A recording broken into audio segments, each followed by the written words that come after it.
오늘 하나님 말씀 누가복음 11장 27절 28절 두 절 우리가 같이 일어나셔서 함께 합독하겠습니다. 누가복음 11장 27절 28절 시작. 이 말씀을 하실 때에 무리 중에서 한 여자가 음성을 높여 이르되 당신을 뵌 태와 당신을 먹인 젖이 복이 있나이다 하니 예수께서 이르시되 오히려 하나님의 말씀을 듣고 지키는 자가 복이 있느니라 하시니라. 아멘. 앉으시기 바랍니다.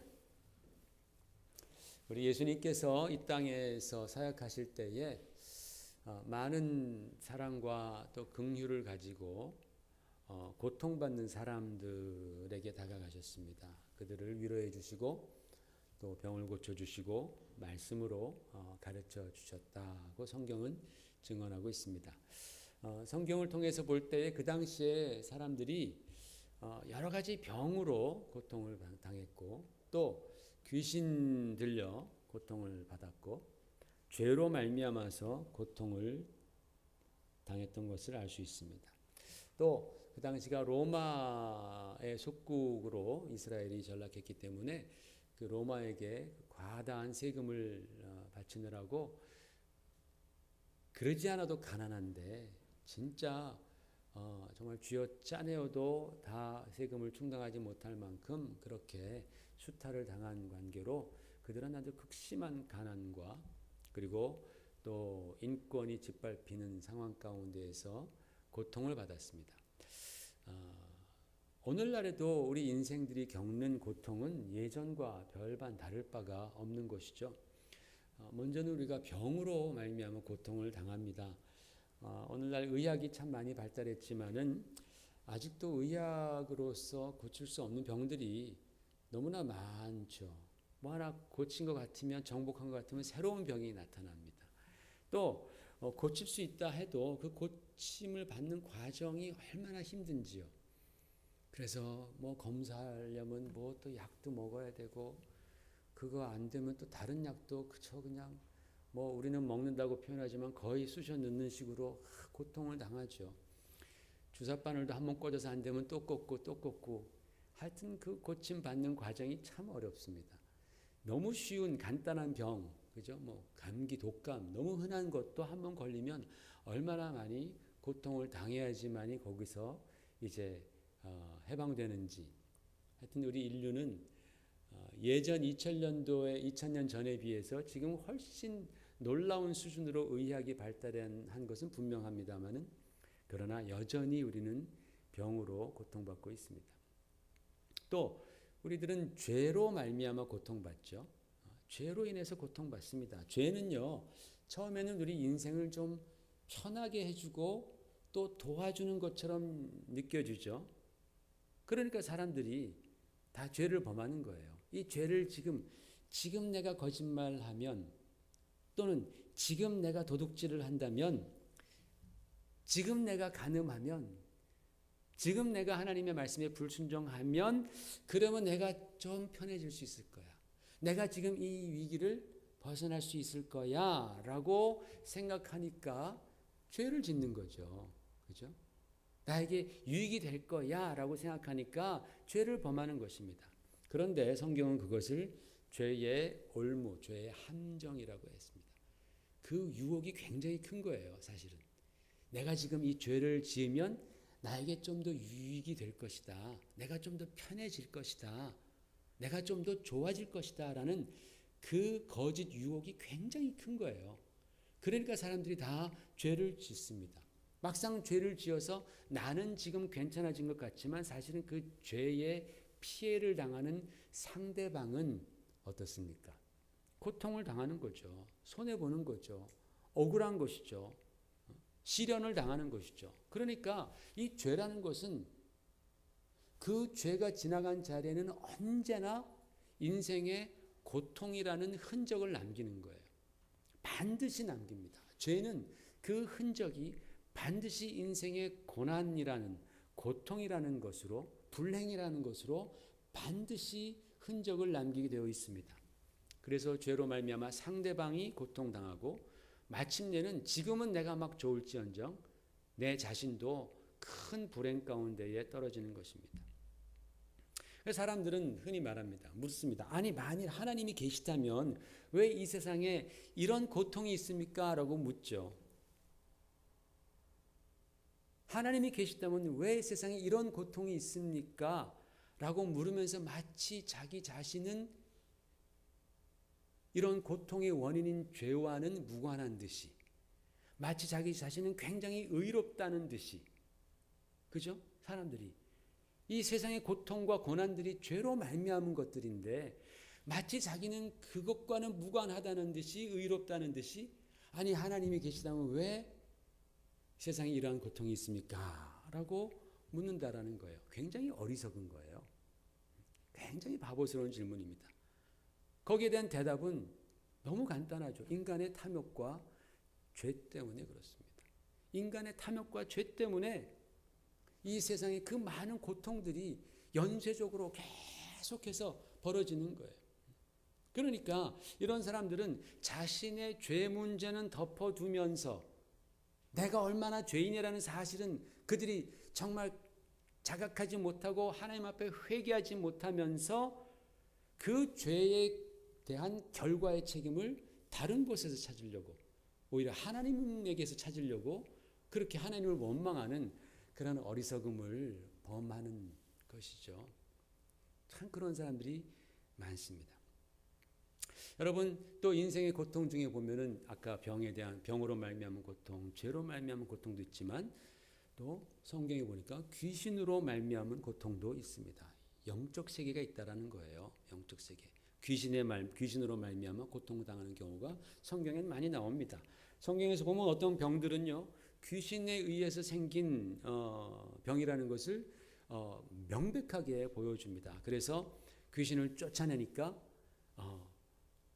말 못하던 벙어리가 혀가 풀려서 말하게 되고, 듣지 못하던 자가 듣게 되고, 또 귀신을 쫓아내니까 막 경련이 멈추게 되고, 또 미친 듯이 막 무덤가에서 막 고래고래 소리 지르면서 그렇게 뛰어다니는 사람을 주님께서 귀신을 쫓아내니까 그가 제정신으로 돌아오는 거예요.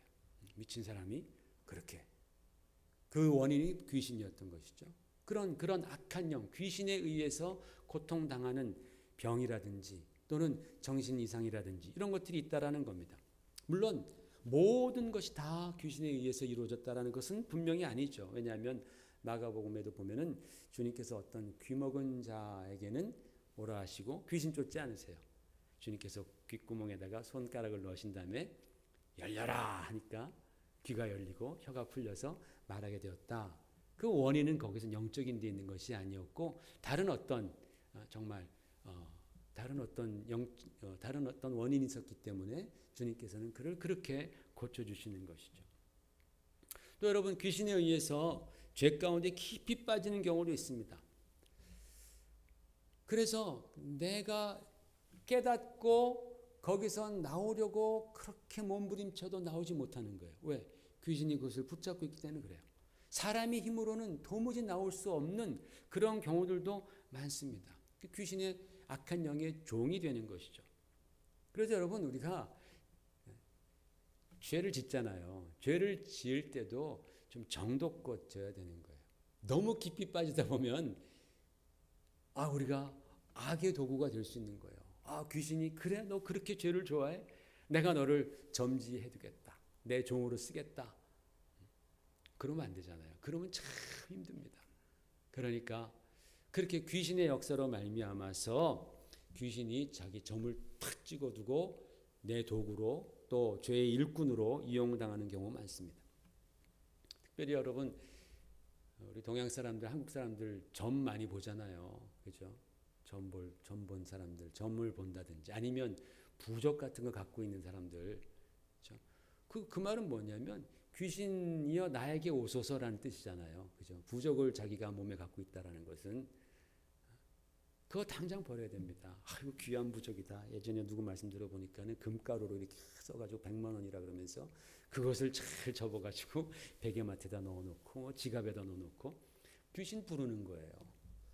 우상에게 절한 경험 있는 사람들 정말 우리는 그런 경험, 그런 그 하나님 보실 때의 악한 경험들 우리가 다 버리고 주님 앞에 나와서 회개할 때에 우리는 거기서 그 결박에서 해방되는 줄로 믿습니다. 그래서 정말 그 귀신에 사로잡혀서 죄 가운데 자꾸만 빠져가는 그런 경우도 너무나 많다는 거예요. 심지어는 예수 믿는 사람들도 막 그런 부족 같은 거 못 버리고 벌벌 떠는 사람들 많아요. 얼마나 안타까운지 몰라요. 그것이 귀신을 부르는 것이라는 것을 알면서도 이건 우리 어머니가 주셨기 때문에, 이건 아버지가 주셨기 때문에, 비싼 거기 때문에 그렇게 해서 그것을 못 버리는 분들이 계세요.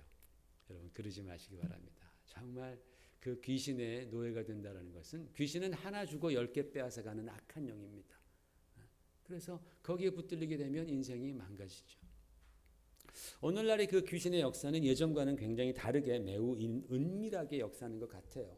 그러나 그렇다고 해서 귀신의 역사가 좀 뜸해졌다거나 아니면 없어진 것이 절대로 아닙니다. 이제 세상이 점점 마지막으로 치닫고 있습니다. 그런 여러 가지 많은 징조들이 여기저기에서 보이고 있습니다. 분명한 그런 징조들이 막 나타나고 있습니다. 마지막 때가 되면 악한 원수 마귀는 더욱더 기승을 부릴 것이다 라고 성경은 말하고 있어요. 그래서 은밀하지만 그러나 그런 악한 영의 역사는 오늘날도 굉장히 강하게 역사하면서 사람들을 죄로 이끌어가고 고통으로 이끌어간다라는 것이죠. 그와 같이 등등등 이러한 병으로 말미암아 고통받고, 또 귀신의 역사, 죄로 말미암아 고통받고, 또는 가난이라든지 여러 가지 많은 그런 그 인간에게 고통을 주는 리스트는 정말 끝이 없어요. 그죠? 끝이 없습니다. 이렇듯 인간은 고통에서 벗어날 수 없는 그런 운명적인 존재들인데, 예수님께서 그 우리 인간들을 불쌍히 여겨주셔서 이 땅에 구원자로 오신 거예요. 우리를 그러한 고통에서 해방시켜 주시고 영원한 하늘나라로 인도해 주시기 위해서 주님께서 구원자로, 해방자로, 우리의 결박을 풀어주시는 능력자로 이 땅에 오셨습니다.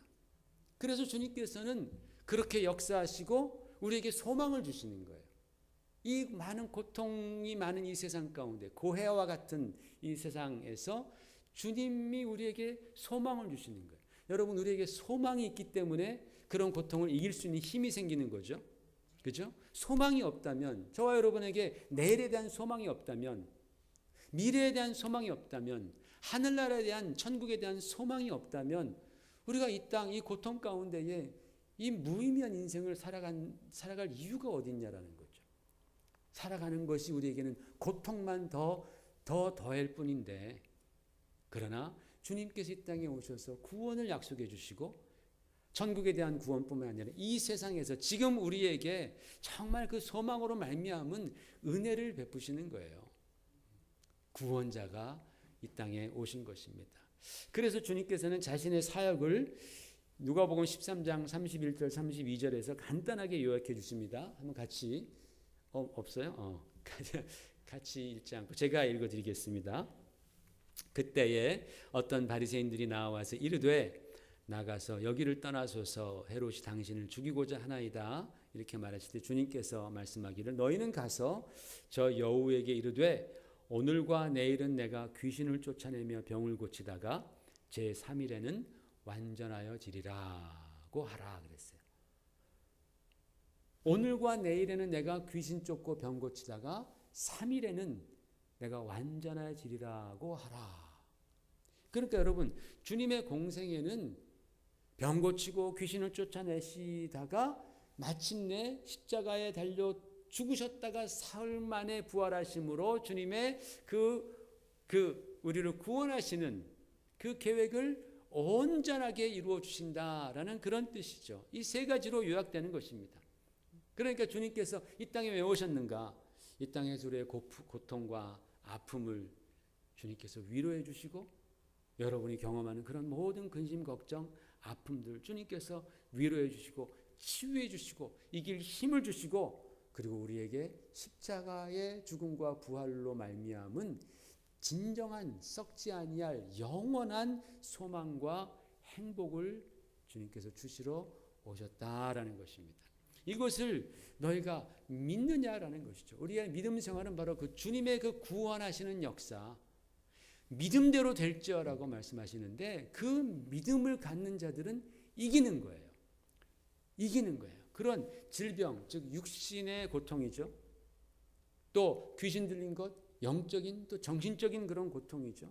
그리고 죄로 말미암은 그런 여러 가지 고통을 주님께서 십자가를 통하여서 해결해 주시고 그 예수 그리스도를 믿고 따르는 우리들에게 믿음의 역사로 말미암아 우리가 그러한 고통에서 우리를 해방시켜 주시는 하나님의 역사, 이것이 바로 예수 그리스도께서 이 땅에 오신 목적이요, 우리가 믿음을 가질 때에 그것이 하늘나라에서뿐만 아니라 오늘 우리가 살아가는 바로 이 순간순간에 주님께서 그 믿음을 통하여서 역사해 주시는 거예요. 그 여러분, 우리가 정말 어떤 고통이 일지라도 우리가 고통 갖는 거, 육신적인 고통, 정신적인, 영적인 고통, 이 세 가지 외에 더 있습니까? 이 모든 고통을 주님께서는 아세요. 아시고 위로해 주시고 고칠 힘이 있고 우리에게 이길 힘을 주신다라는 것이죠. 믿음 안에서 주시는 거예요. 바로 주님께서 그 일을 하러 이 땅에 오셨습니다. 그 주님을 여러분 굳게 믿으시고 매일매일 참 믿음 안에서 승리하시기를 예수 이름으로 축원을 드립니다. 이렇게 예수님께서 유대 백성들 가운데에 구원자로, 치유하시는 분으로, 위로하시는 분으로 계셨으니까 그 유대인들이 얼마나 주님을 사랑하고 좋아했겠어요. 언제나 막 구름 같은 군중들이 주님을 쫓아다녔습니다. 그 중에서도 특별히 정말 주님을 더 열심히 따라다녔던 사람들이 있었겠죠. 제자들 말고도 많은 사람들이 주님을 그렇게 쫓아다녔습니다. 하루는 어떤 그 중에서 어떤 여인이 오늘 본문에 나온 말씀을 한 겁니다. 주님을 보고서 당신을 뵌 태와 당신을 먹인 젖이 복이 있나이다 라고 어떤 여인이 말했다고 했어요. 그렇죠? 저는 남자이기 때문에 그 여성들의 그런 그 마음을 좀 덜 이해하겠죠. 그 여자로서 생각해 볼 때에 여자들에게 있어서 그 자기 자녀가 잘 될 때 얼마나 큰 프라이드가 있습니까? 그죠? 그런데 그 예수님 같이 참 정말 긍휼이 많으시고 능력이 많으시고 지혜가 많으신 바로 그 분을 자식으로 둔 그 어머니, 그를 낳았던 태와 그를 먹였던 젖이 얼마나 복이 있다. 여인의 마음으로서 그 고백을 했을 때에 참 이해가 가지 않습니까? 얼마나 복된가. 거기서 바로 그 태와 그 젖은 누구를 말합니까? 예수님의 어머니 마리아를 가리키죠. 당신같이 훌륭한 자식을 둔 당신의 어머니 마리아는 얼마나 복이 있겠는가라고 그렇게 누군가가 외친 것입니다. 여러분, 예수님의 어머니 마리아는 분명히 굉장히 복을 받은 분입니다. 그래서 마리아가 예수님을 잉태하고 성령으로 이끌려서 이제 엘리사벳 집에 갔을 때에 성령 안에서 그가 이제 노래한 노래를 보면 누가복음 1장에 보면은 이렇게 얘기하죠. 보라, 이제 후로는 만세의 나를 복이 있다 일컬이리로다 라고 그렇게 말을 합니다. 여러분은 소위 세상에서 복받은 여자가 어떤 여자라고 생각을 합니까? 여러분, 사람들 생각할 때 참 저 여자는 복받았다. 세간에 웃자고 하는 얘기들이 있죠. 20대에는 연애질만 잘하고 돌아다니면서 시집은 잘 가는 년, 복받은 죄송합니다. 30대는 잘생기고 돈 잘 버는 공처가 남편 거느린 년, 복받은 이렇게 쭉쭉 나가요. 그 다음에 60대는 남편 저 세상 가버리고 수십억 유산 받은 년, 복받은 여자다. 제일 마음에 와닿는 건 80대입니다. 인생 엉망으로 살았으면서도 죽어 천당 가려고 교회 다니는 년. 이거 마음에 와닿아요. 이런 웃자고 하는 말입니다. 근데 뼈가 다 있죠. 그죠? 여러분, 세상에서는 돈 많은 재벌 부인 부러워합니다. 얼마나 돈이 많으니 좋을까? 진짜 재벌 부인 행복할까? 권력 있는 대통령 부인, 야 좋겠다. 뭐 좋은 거 다 경험하고 권력이 있으니 혹시 지금은 떨고 있지 않을까요? 10년 후에 어떻게 될까? 아니면 클레오파트라나 양귀비 같이 정말 절세 미인, 그들 다 요절했습니다. 불행했습니다. 아니면 인기 스타, 연예인, 가수, 얼마나 고독하고 얼마나 그 인기가 떨어질까 하는 그 두려움 속에 살아갑니까? 아니면 좋은 스펙을 가진, 스스로 혼자 살아갈 수 있는 그런 직장을 가진 여인? 그런 여인이 여러분 복되다고 생각합니까? 여러분이 정말 복되다고 생각하는 그런 여인은 누구입니까? 자기 자신이에요? 내가 제일 복되다? 여러분, 예수님 당시에도 그런 여인들 많았습니다. 고관 제작들의 부인들, 재물 많고 권력 있고 능력 있는 그런 여인들 많았습니다. 그러나 성경은 그런 여인들을 복되다라고 하지 않고 마리아가 복된 여인이다, 그렇게 말을 하죠. 근데 여러분 잘 생각해 보십시오. 마리아가 어떻습니까? 그 여인은 가난한 목수의 부인이었다. 맞죠? 마리아는 가난한 목수의 부인이었다. 그러니까 재물이 없었고 명예가 없었습니다. 그 당시에는 지식도 없는 거예요. 배우지도 못했습니다.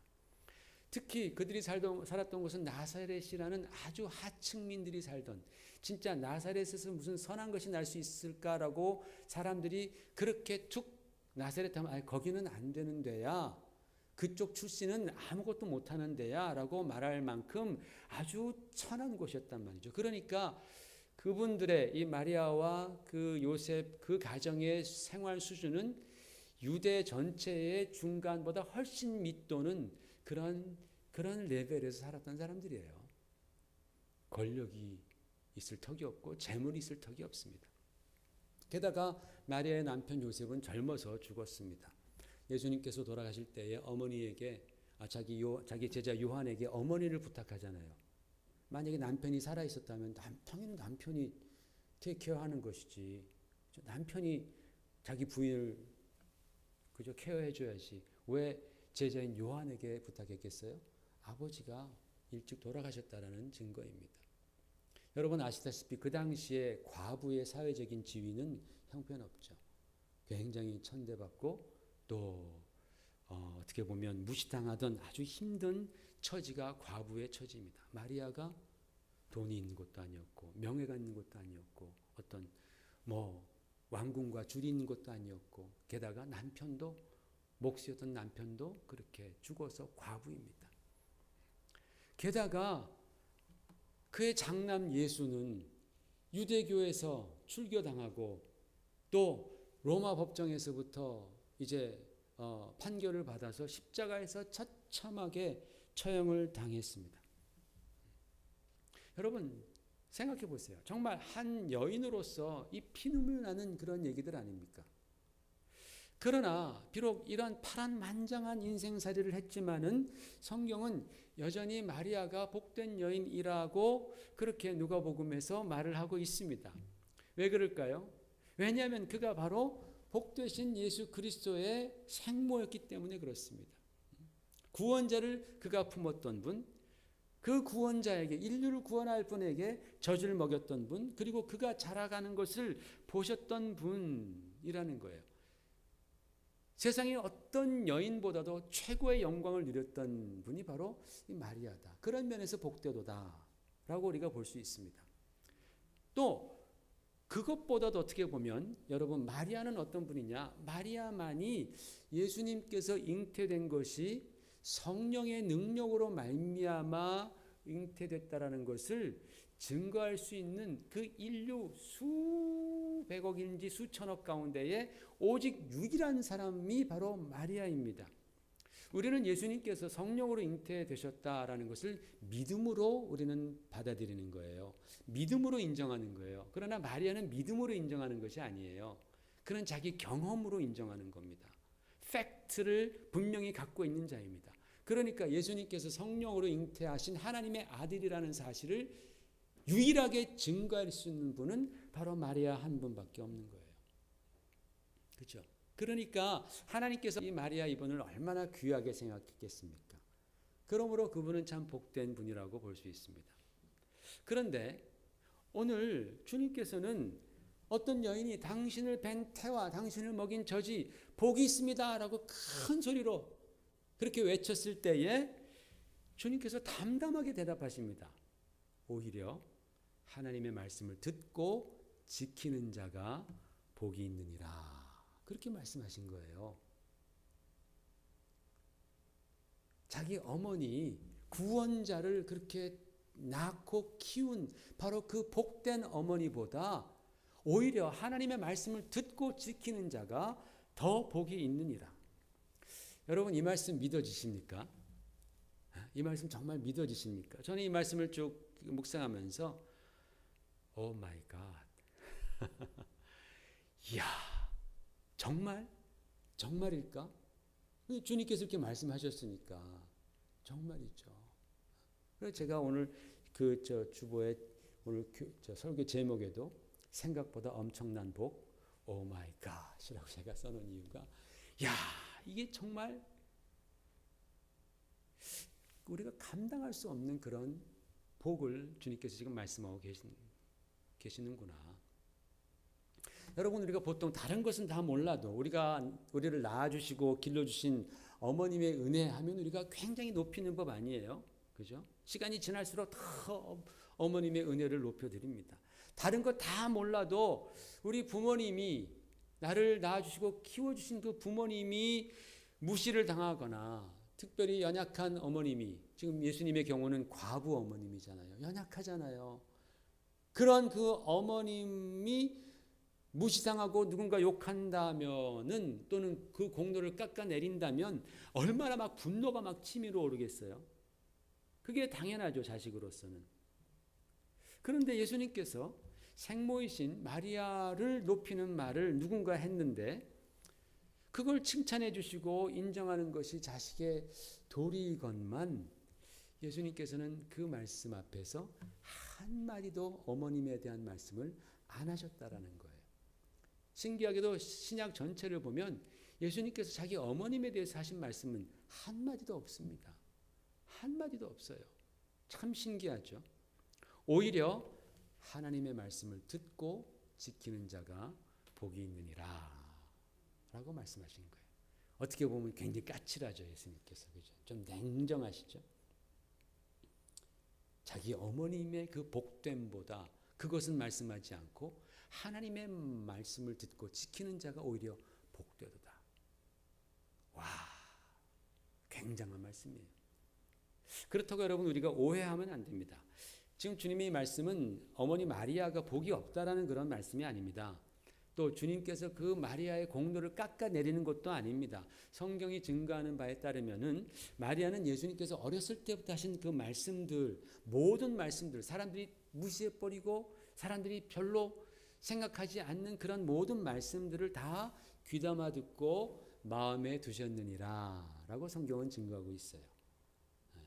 예수님의 그 말씀 하나를 마음에 다 두셨습니다. 그 결과 나중에 주님께서 승천하시고 난 후에 예수님의 약속을 믿고 함께 모여 기도하다가 성령 받았던 바로 그 몇 안 되는 소수의 인원 가운데에 마리아가 껴 있었다라는 거죠. 그죠? 그러니까 마리아는 주님의 말씀, 하나님의 약속의 말씀, 주님의 말씀을 믿고 듣고 믿고 지켰던 분입니다. 그러니까 마리아는 복된 거예요. 마리아가 복된 이유는 그가 예수님을 낳고 키워서 그 옆에 두고 보셨기 때문만이 아니라 사실은 그보다 더 그가 복된 이유는 하나님의 말씀을 들었을 때에 마리아는 그 말씀을 끝까지 그리고 극한 상황, 여러분 마리아가 경험한 그 상황들은 극한 상황이에요. 아들이 십자가에서 그렇게 피 흘려 철철 피 흘려 죄인처럼 죽어가는 그런 극한 상황 앞에서도 마리아는 아들을 바라보고 있는 거예요. 그 전에 막 심판받고 유대교와 막 갈등이 있을 때에 지금 이게 잘못하면 죄인으로 몰려서 누명을 쓰고 죽어갈 그런 판, 그럴 때 만약에 정말 엄마라면 그리고 그 아들이 성령으로 잉태된 것이 아니었다면 마리아가 모성애로 얘기했을 겁니다. 우리 아들 그런 사람 사실 아닙니다. 제 말을 믿지 마세요. 따라다니지 마세요. 그렇게 아마 소리 지르면서 아들 구원하려고 그렇게 다 실토했을 거예요. 그게 모성 아니에요? 그래서 아들을 따라다니는 사람들이 아들을 버리고 아들 혼자 남는다 할지라도 그의 생명이 살 수 있다면 어머니는 아들을 살리는 게 더 중요한 것이죠. 그러나 마리아는 그 마지막 극한 상황에서까지 끝까지 하나님의 말씀, 처음 자기가 잉태할 때 받았던 그 말씀, 그리고 그 아들의 그런 그 계속되는 그 말씀들을 그가 믿고 지켰다라는 것이죠. 그게 복된 거예요. 반면에 여러분, 예수님에게는 여러 형제가 있었죠. 여러 형제가 있었습니다. 하지만 그들 중 여럿이 예수님을 믿지 않았습니다. 오직 야고보라는 동생만이 예수님을 믿고 따랐습니다. 나중에 그가 초대교회의 리더가 되었죠. 그러나 다른 형제들에 관해서는 성경은 침묵하고 있습니다. 예수님께서도 분명히 말씀했습니다. 선지자가 자기 고향에서 자기 가족들에게 환영받지 못한다고. 예수님께서도 형제들이 예수님을 믿지 않았던 형제들이 있었다라고 성경은 말씀하고 있는 거예요. 이게 무슨 말씀이냐? 아무리 예수님을 실제로 보고 그분의 말씀을 듣고 대면하면서 한솥밥을 같이 먹고 자랐다고 해서 그래서 복된 것이 아니다라는 거예요. 정말 진정한 축복은 무엇입니까? 하나님의 말씀을 듣고 믿고 지키는 것입니다.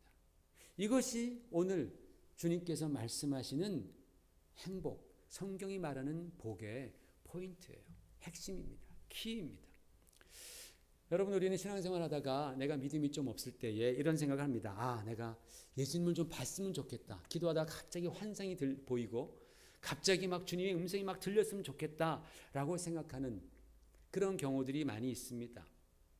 또 실질적으로 그런 간증들이 있습니다. 또 저와 여러분이 그런 정말 주님의 그런 온화한 음성, 그런 주님께서 내게로 다가오시는 그런 장면들을 우리가 볼 수 있다면 참 좋겠습니다.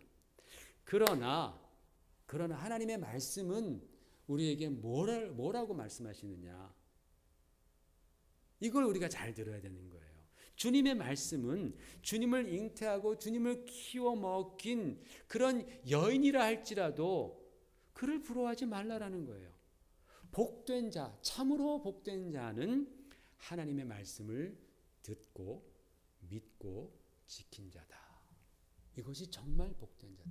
그러니까 여러분, 우리가 하늘나라 갔을 때에 저는 생각을 해봤습니다. 정말 주님을 막 환상을 보고 막 듣고 그러면서 변화돼가지고 주님께 쓰임받았던 그런 많은 제자들이 있습니다. 많은 사람들이 있습니다.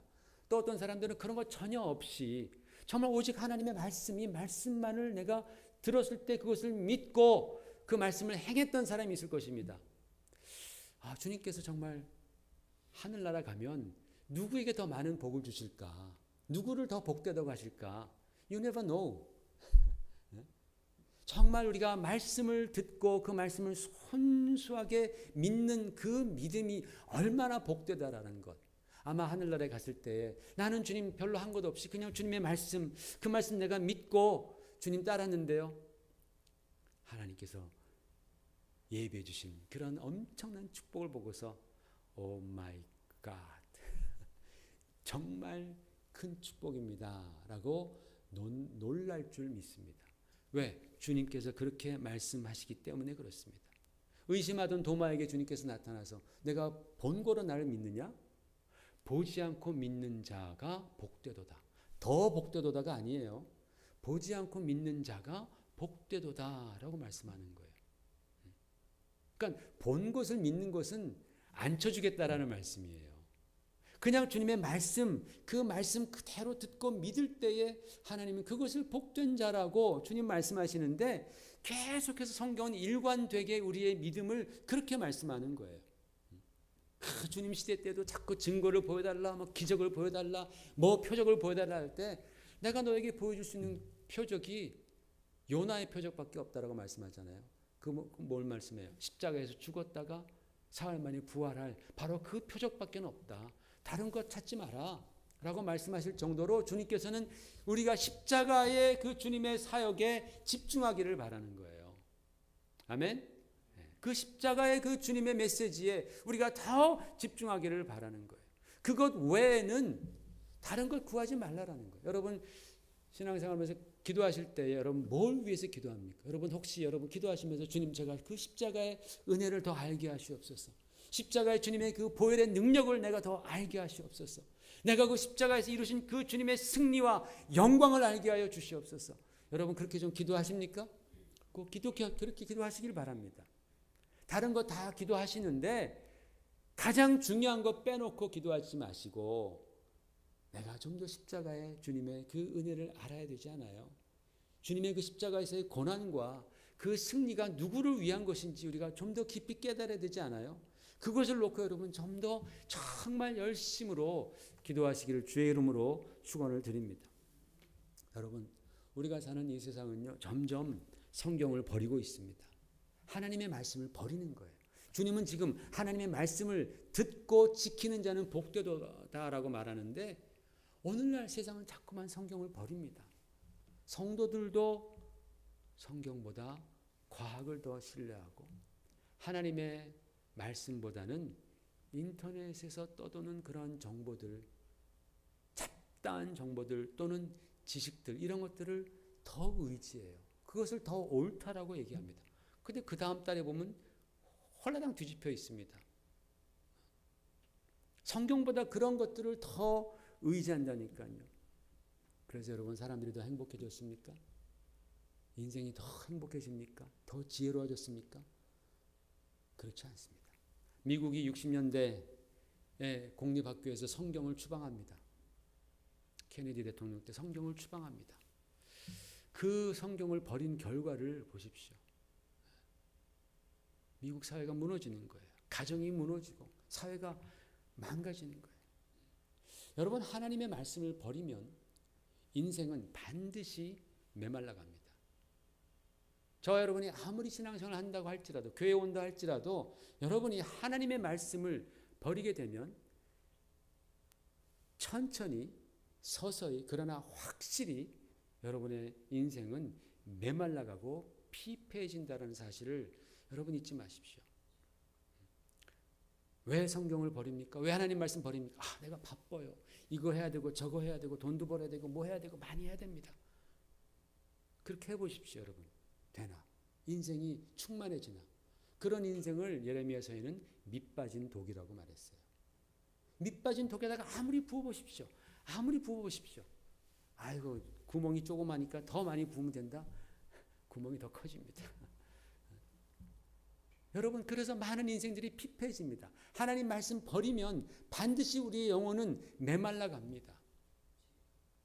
그래서 우리가 이걸 알아야 돼요. 여러분 보십시오. 하나님의 말씀을 원천적으로 봉쇄하는 그런 나라들 보십시오. 공산주의 국가라든지 이슬람 국가라든지 하나님 말씀을 원천적으로 막잖아요. 그 나라가 행복합니까? 그 나라에 정말 평안이 있고 안식이 있고 인권이 있습니까? 불행하지 않습니까? 그걸 보시면서도 왜 우리는 이런 자유로운 나라에서 우리가 왜 하나님 말씀을 버리냐라는 거예요. 하나님 말씀을 버리는 것은 복을 버리는 거예요. 행복을 거부하는 거예요. 왜? 주님 말씀하시길 하나님 말씀을 듣고 지키는 자는 복이 있도다. 얼마나 더? 주님을 낳은 생모가 갖는 그런 복보다도 훨씬 더 엄청난 복이 바로 이 하나님의 말씀 안에 있다라는 거예요. 그래서 주님께서는 너희가 하나님의 말씀을 사랑하고 그 말씀을 지키라라고 오늘 명하십니다. 너희가 나를 사랑하느냐? 그러면 내 말을 듣고 지키라. 그것이 바로 크리스찬이다. 그것이 바로 믿음 생활이다. 여러분 이것은요 우리가 하나님의 말씀을 듣고 지키지 않으면 하나님의 말씀이 위협받기 때문이 아니에요. 하나님의 말씀은 위협받지 않습니다. 하나님의 말씀은 영원합니다. 모든 것이 다 사라질 때도 하나님의 말씀은 영원합니다. 하나님께서 스스로 계시고 하나님께서 영원하신 것처럼 하나님의 말씀 역시 영원합니다. 그 말씀으로 하나님은 심판하시겠다 그랬어요. 주님께서 너희가 이 말씀을 지키고 듣고 지키라고 하신 이유는 우리 영혼을 보존하시기 위해서예요. 여러분의 영혼을 사랑하시기 때문에 그래서예요. 그래서 너희가 하나님 말씀을 버리지 말고 그 말씀을 읽고 지켜라. 여러분, 뭐가 바빠서 하루에 5분도 하나님 말씀을 읽지 못합니까? 그것은 우리가 속았다라는 거예요. 세상에게 물들었다라는 거예요. 주의 영에 우리가 인도받지 못한다라는 소리입니다. 나는 행복을 위해서 그렇게 쫓아가지만 사실상 행복을 주는 분은 하나님이신데 그 하나님을 떠나서 우리가 어떻게 행복을 얻겠다고 속아 있는 사람들이 너무나 많아요. 주님께서 얘들아, 내가 이 땅에 와서 한 일을 보렴. 너에게 고통을 또 너희가 갖고 있는 그런 시련과 아픔들을 내가 위로하고 고쳐주고 해방시켜주지 않았니? 나에게로 오라라는 거예요. 주님의 말씀을 믿고 지키라는 것입니다. 그 말씀을 듣고 지킬 때에 우리는 복된 자가 되는 거예요. 정말 복된 자가 됩니다. 여러분, 이것을 마음속에 깊이 생각하십시오. 나는 과연 행복을 찾고 있는가? 행복을 찾아가길 원하는가? 오케이, 다 행복을 원하지요. 내 인생이 행복하지 않은 이유는 어디 있는가? 왜 구멍이 뚫어져 있는 항아리와 같은가? 바로 주님의 말씀, 그 말씀을 내가 더 사랑하지 못하기 때문에. 여러분, 주님의 말씀을 인한 복은 예수님의 생모에 주셨던 마리아라도 뛰어넘을 만큼의 그런 상상을 초월하는 복. 따라해 보십시다. 오 마이 갓. 진짜 그 복은요, 오 마이 갓. 너무너무나 큰 복. 이 복의 주인공들 되시기를 예수 이름으로 축원을 드립니다. 할렐루야. 하나님 아버지,